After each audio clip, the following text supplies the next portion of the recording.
18h24 sur RDC 95.5 FM, bienvenue à tous ceux qui viennent de nous rejoindre. Spécial Pierre Bourdieu aujourd'hui, donc qui est avec nous en direct.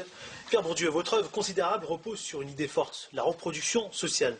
Tandis que vous avez mis au point des outils d'interprétation incontestables, efficaces. Bref, expliquez-nous tout, à nous qui ne sommes pas forcément pas des familiers de vos œuvres, de votre œuvre. Qu'est-ce que l'inégalité sociale et pourquoi existe-t-elle? Et d'une certaine manière, à quoi sert-elle et comment finit-elle donc par se légitimer? Vaste problème. Mais c'est légitime. Hein. L'inégalité, ça sert à quelque chose? Alors ça, c'est un très gros problème. C'est très discuté, très difficile. Alors je commence par ce que vous avez dit, la reproduction sociale. La reproduction sociale. En fait, une chose, me semble-t-il, importante que j'ai essayé de montrer, c'est que le monde social n'est pas une espèce de mouvement perpétuel, de changement permanent. Au temps où j'ai commencé à m'occuper de sociologie, un des mots que les sociologues, entre guillemets, avaient le plus souvent à la bouche, c'est le mot de mutation. Tout est en mutation, ça change, ça change. D'ailleurs, encore aujourd'hui, on dit les femmes changent, les hommes changent, les femmes changent parce que les hommes changent, etc. Tout change, tout change, tout change. Et alors, moi, j'ai eu très vite l'impression que il y a des stabilités, de l'inertie. Alors j'ai essayé par des techniques statistiques, enfin d'une part d'établir ces inerties, ces constantes, qui d'ailleurs rendent la science possible. C'est parce qu'il y a des constantes qu'on peut comprendre. Et aussi de les expliquer, c'est-à-dire de comprendre pourquoi c'est comme ça. Alors, on arrive à l'inégalité. Alors, parmi les facteurs de stabilité, de permanence, il y a évidemment la transmission du capital. Le papa riche, on peut donner de l'argent à son fils pour qu'il crée une entreprise. Par exemple, si il fait des études pas terribles, il a tout raté, même une petite école commerciale, comme font les fils à papa aujourd'hui, le papa peut lui donner un pécule et puis il démarre. Alors, celui qui n'a pas, et du coup, il va se reproduire, il tombera pas, il ne deviendra pas ouvrier, etc. Voilà. Alors, mais aujourd'hui, de plus en plus, il y a une autre forme de capital. Laquelle qui est ce que j'appelle le capital culturel, c'est-à-dire alors c'est quoi le capital? C'est plus difficile à définir. C'est d'abord la langue, c'est une certaine maîtrise de la langue, la langue française, mais la bonne langue française. Bien sûr, tout le monde parle la langue française en France, même les immigrés qui sont là depuis un an, ils parlent la langue française. Mais c'est une langue française qui n'a pas de valeur sur le marché scolaire. Si vous parlez cette langue-là, vous aurez zéro. Alors, c'est la langue, c'est tout ce qui va avec, c'est ce qui s'acquiert dans les familles cultivées, c'est ce qui s'acquiert en écoutant papa raconter des histoires, en lisant les livres, en allant, je sais pas, même les livres d'enfants, etc. Alors ça, c'est un capital, c'est-à-dire ce sont des ressources rares, inégalement distribuées, il y en a qui en ont plus que d'autres, et qui, du fait de cette inégalité de distribution, donnent des profits. C'est des profits de rareté. Si tout le monde avait la même quantité, si tout le monde parlait parfaitement le français, sans accent, il n'y aurait aucun mérite à parler français, donc ça n'aurait pas d'effet. C'est parce qu'il y a des différences que ça paye de bien parler le français.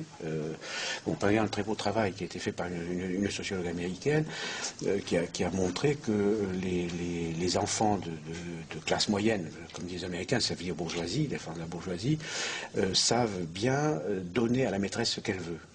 Ils savent, parce qu'ils sont du même milieu, leur maman fait pareil, etc. Alors la maîtresse leur dit mon chéri, mon mignon, mon poussin, etc. Alors ils sont contents, ils savent, et du coup, ils sont bien vus, comme on dit, et ils ont de bonnes notes, et donc ils sont contents, donc ça, voilà. Donc il y a ça, il y a les facteurs qui tiennent au fait qu'il y a des pré-savoirs qui ne sont pas nécessairement scolaires, qui sont aussi importants. C'est comment se tenir, comment arriver, ne pas jeter le cartable par terre, etc. Tenir son cahier propre, etc. Voilà. Il y a ça. Et alors l'autre chose aussi, c'est assez lié à ça, c'est notre facteur, c'est à capital culturel égal. Il y a un autre facteur d'inégalité, c'est la bonne volonté à l'égard du système scolaire. Alors, ce que on appelle la docilité. Docilité, c'est le mot qui vient du latin. Docilis, ça veut dire qui se laisse instruire. Alors, par exemple, la différence de réussite entre les filles et les garçons au niveau élémentaire, me semble-t-il. Les filles réussissent mieux que les garçons. Voilà, les filles réussissent mieux que les garçons au moi jusqu'à un niveau assez élevé de l'enseignement secondaire, en grande part, à toutes choses égales d'ailleurs, parce qu'elles ont plus de docilité. Alors ça peut dire que c'est dans la nature des filles, c'est parce qu'elles sont dressées de manière à être dociles, et elles sont plus préparées à donner au système scolaire ce qu'il demande, c'est-à-dire de la bonne volonté, elle se regarde la maîtresse comme il faut, ou le maître, et ça paye, c'est récompensé. Étant récompensé, ça renforce l'incitation, etc. Voilà. Donc on a une. Alors bon, j'ai donné quelques facteurs, mais c'est beaucoup plus compliqué pour. Et les hommes, par contre, eux, ils sont plus rétifs.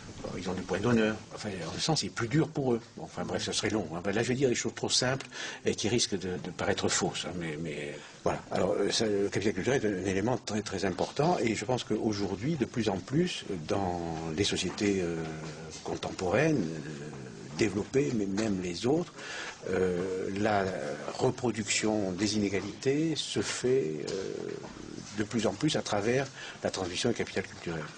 Et alors ça, ce sont des choses qui, par exemple, encore une fois, quand j'ai commencé à travailler, on disait la mobilité sociale, les États-Unis sont le pays de la mobilité, dans une génération, self-made men, etc., etc. Bon, c'est du bidon, c'est du pipeau. Il y a eu des travaux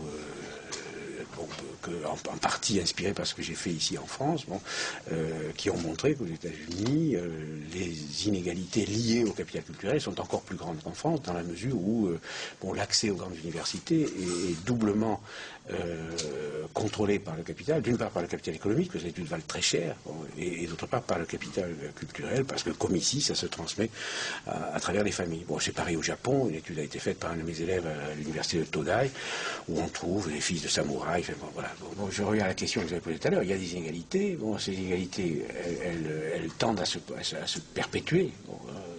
Je ne dis pas qu'elles se perpétuent automatiquement. Mais vous n'avez pas répondu à ma question tout à l'heure. L'inégalité, ça sert à quelque chose? Au fond, c'est un problème,